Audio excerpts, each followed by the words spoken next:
बंधु माने पवित्र राखी पूर्णिमा उपलक्षे आपण मानंकु समस्तंको मोर हार्दिक शुभेच्छा एवं शुभकामना। बंधु माने आजिरो एही कार्यक्रमटी मिथुन राशिर व्यक्ति विशेष मानक पई बहुत गुरुत्वपूर्ण अटे। कारण एही राखी पूर्णिमा ठारो आपणक जीवन रे किछि विशेष कथा घटिबाको जाउछि। एही राखी पूर्णिमा ठारो आपण निज जीवन रे किछि चमत्कार देखिबाको पाइबे। आपणकर क्यारियर रे आपणकर भाग्य रे एक सकारात्मक परिवर्तन आसिबाको जाउछि। एहा व्यतीत आहुरी किछि चमत्कार मध्य आपणक जीवन रे घटिबाको जाउछि। तेबे आपणक जीवन रे केउ सब घटना गुड़िक घटिबाको जाउछि, केउ सब परिवर्तन गुड़िक आपणक जीवन रे हेबाको जाउछि, से विषय जानिबा पई आपण माने भिडियोटी को शेष पर्यंत निश्चय देखंतु। बंधु माने आपणकर जो पारिवारिक समस्या लगी रहुथिला, आर्थिक समस्या लगी रहुथिला, क्यारियर रे आपणको बारंबार असफलता मिलुथिला, ए सब क्षेत्र रे किछि ना किछि परिवर्तन हेबाको जाउछि। तेबे बंधु माने आपणक जीवन रे एथिपई ए सब परिवर्तन गुड़िक हेबाको जाउछि कारण किछि प्रमुख ग्रह निजर राशि परिवर्तन करबाको जाउछंती। एहार प्रभाव रे आपणक जीवन रे किछि सकारात्मक एवं किछि नकारात्मक घटना घटिबाको जाउछि। तेबे एही राखी पूर्णिमा ठारू आपणक जीवन रे केउ शुभ घटना गुड़िक घटिबाको जाउछि एवं केउ सब अशुभ घटना गुड़िक घटिबाको जाउछि, से विषय जानिबा पई आपण माने भिडियोटी को शेष पर्यंत देखंतु। तेबे ए सब व्यतीत आपणकर स्वास्थ्य, शिक्षा, प्रेम जीवन, वैवाहिक जीवन, भाग्य, क्यारियर एवं व्यापार वाणिज्यर स्थिति किपरि रहिबो एही राखी पूर्णिमा ठारू से विषय मध्य आजिर एही भिडियो रे आमे माने जानिबा। सेथि पई आपण माने भिडियोटी को शेष पर्यंत देखंतु एवं भिडियोटी को लाइक करी चैनलटी को सब्सक्राइब करि दियंतु। कमेंट बॉक्स रे भक्ति एवं श्रद्धार सहित जय श्री जगन्नाथ निश्चय लिखंतु। तो बंधु माने आसंतु आरंभ करिबा आजिर एही कार्यक्रम को, जहा आपणकर जन्म राशि तथा चंद्र राशि उपरे आधारित अटे। तेबे राशि चक्रर 12 गोटी राशि मध्यरु तृतीय राशि हेउछि मिथुन राशि। मिथुन राशिर राष्ट्राधिपति हेउछंती बुध। तेबे बंधु माने आपणक कुंडलीर प्रथम भावरे विराजमान अछंती गुरु एवं शुक्र, द्वितीय भावरे विराजमान अछंती बुध एवं सूर्य, तृतीय भावरे विराजमान अछंती केतु, चतुर्थ भावरे विराजमान अछंती मंगल, आपणकर नवम भावरे विराजमान अछंती राहु, दशम भावरे विराजमान अछंती शनि। तो सर्वप्रथम आसंतु जानि नेबा आपणकर स्वास्थ्य किपरि रहिबो एही राखी पूर्णिमा ठारू। तेबे बंधु माने कुंडलीर प्रथम भावटी होइथाय आपणकर स्वास्थ्यर भाव, इम्यूनिटी सिस्टम रो भाव। आपणकर प्रथम भावर अधिपति हेउछंती बुध। बुध आपणक कुंडलीर द्वितीय भावरे विराजमान अछंती। शनि आपणकर केंद्र रे विराजमान अछंती। शुक्र मध्य केंद्र रे विराजमान अछंती। बुध मध्य आपणकर धन स्थान रे विराजमान अछंती। तेबे एही राखी पूर्णिमा ठारू आपण बहुत मैच्योर रहिबे, बहुत बुद्धिमान रहिबे।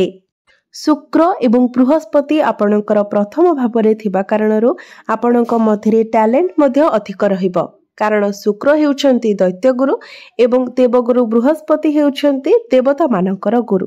दुई जण गुरु जेहेतु आपणकर प्रथम भावरे अछंती, तो आपणक मध्यरे बुद्धिमता रहिबो। सब प्रकारर समस्यार समाधान आपण करि परिबे। स्वास्थ्य दृष्टि मध्य आपणक पई समय बहुत भल रहिबो, अर्थात एही राखी पूर्णिमा ठारू आपणकर स्वास्थ्य रे कोनोसी प्रकारर समस्या देखा देबो नाही, तेणु स्वास्थ्य को नेकी चिंता करिवार कोनोसी आवश्यकता नाही। एबे आसंतु जानिबा आपणकर शिक्षा क्षेत्र किपरि रहिबो एही राखी पूर्णिमा ठारू। तेबे बंधु माने कुंडलीर पंचम भावटी होइथाय आपणकर शिक्षार भाव।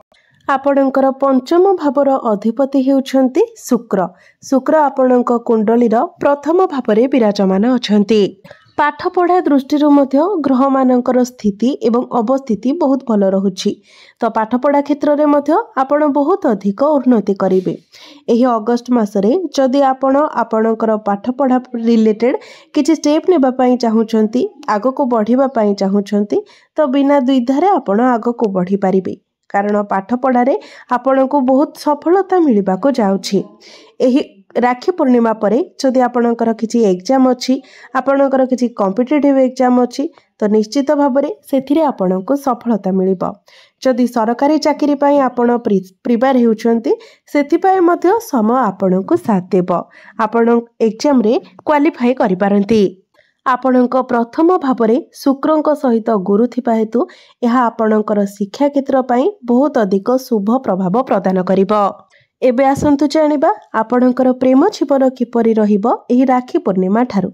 तो बंधु माने कुंडलीर पंचम भावटी आपणकर शिक्षार भाव हेबा सहित पंचम भावटी मध्य होइथाय आपणकर प्रेम जीवनर भाव। तो आपणक पंचम भावर अधिपति हेउछंती शुक्र। शुक्र आपणक कुंडलीर प्रथम भाव में विराजमान अछंती। राहुंकर दृष्टि पंचम भाव उपरे रहुछि जहा फल रे छोट छोट भूल बुझामणा मध्य आपणक मध्य बड़ धरणर समस्या सृष्टि करि पारे। आपण निजर पार्टनर को मध्य छोट छोट कथार भूल बाहर करि पारंती। किंतु शुक्र एवं बुधंकर स्थिति जेहेतु बहुत भल रहुछि तेणु ए सबुर कोनोसी विशेष प्रभाव आपणक प्रेम जीवन उपरे पड़िबो नाही। आपणकर प्रेम जीवन बहुत भल रहिबो। पूर्वरु जदि आपणक मध्य कोनोसी प्रकारर समस्या चलीथिला कथाबार्ता बंद हो जायथिला कोनोसी प्रकारर मिसअंडरस्टैंडिंग थिला से सबुर समाधान होई जिवो। एबे आसंतु जानिबा आपणकर वैवाहिक जीवन किपरि रहिबो एही राखी पूर्णिमा ठारू। तो बंधु माने कुंडलीर सप्तम भावटी होइथाय आपणक वैवाहिक जीवनर भाव आपणक जीवन साथीर भाव। आपणक सप्तम भावर अधिपति हेउछंती देवगुरु बृहस्पति। गुरु आपणकर प्रथम भाव में विराजमान अछंती एवं गुरुंकर दृष्टि आपणकर सप्तम भाव उपरे रहुछि। शुक्रंकर दृष्टि मध्य सप्तम भाव उपरे रहुछि। शनिंकर दृष्टि मध्य सप्तम भाव उपरे रहुछि। यह व्यतीत मंगलंकर दृष्टि मध्य सप्तम भाव उपरे रहुछि। तेबे एते अधिक ग्रह मानकर दृष्टि सप्तम भाव में रहिबा कारणरू आपणकर पार्टनर टिके मुडी स्वभावर रही पारंती। बेले बेले से आपणको बहुत भल व्यवहार देखैबे आपणको बहुत भल पाइबा देबे आ बेले बेले आपण तांको मध्यरे बहुत अधिक जिद्दी देखिबाको पाइबे एवं बेले बेले तांको मध्यरे बहुत अधिक आग्रेशन मध्य देखादेब। मंगलंकर दृष्टि रहुथिबा कारणरू तांको मध्यरे आग्रेशन देखादेब। शनिंकर दृष्टि रहुथिबा हेतु तांको मध्यरे जिद्दी स्वभाव देखादेब। शुक्र एवं गुरुंकर दृष्टि रहुथिबा कारणरू से निज भूल को मध्य बुझी पारिबे। तो वैवाहिक जीवन आपणकर 70% भल रहिबो आ जो 30% रहिला ताहा आग्रेशन आर्गुमेंट ए सबु रहिबो। एबे आसंतु जानिबा सबुठारु महत्वपूर्ण विषय वस्तु आपणकर भाग्य क्यारियर एवं व्यापार वाणिज्यर स्थिति किपरि रहिबो एही राखी पूर्णिमा परठारु। तो बंधु माने कुंडलीर नवम भावटी होइथाय आपणकर भाग्यर भाव। तेबे आपणकर भाग्य भाव में राहु विराजमान अछंती जहा फल रे आपण जहा भी कार्य प्रथमे आरंभ करिवे सेथिरे राहु बाधा विघ्न सृष्टि करिवे। नवम भावटी होइथाय पितांकर भाव। जेतेबेले नवम स्थान रे राहु विराजमान थांती तो सेतेबेले नवम स्थान रे पितृदोषर निर्माण होइथाय। तेबे आपण जदि तरबरिया होई कोनोसी कार्य करंती कोनोसी डिसिजन नियंती राहु सेथिरे समस्या सृष्टि करिवे। किंतु आपण जदि धीर स्थिर भाव में शांत होई निजको धैर्यर सहित रखी कोनोसी काम करंती कोनोसी डिसिजन नियंती सेथिरे आपण सफलता पाइबे। विशेष करी जदि केउठारे आपण किछि इन्वेस्टमेंट करूछंती ट्रेडिंग जेमिति कि आपण कोनोसी शेयर मार्केट स्टॉक मार्केट रे इन्वेस्ट करूछंती ता पूर्वरु भल भाबरे भाबी चिंती करंतु नचेत आपण क्षति रे पड़ी पारंती। आपणकर भाग्य भावर अधिपति शनि वर्तमान आपणकर दशम भाव में बकरी अछंती तो भाग्य आपणकर 70 ରୁ 80% भल रहिबो किंतु तरबरिया भाव में आपण किछि भी करंतु नाही।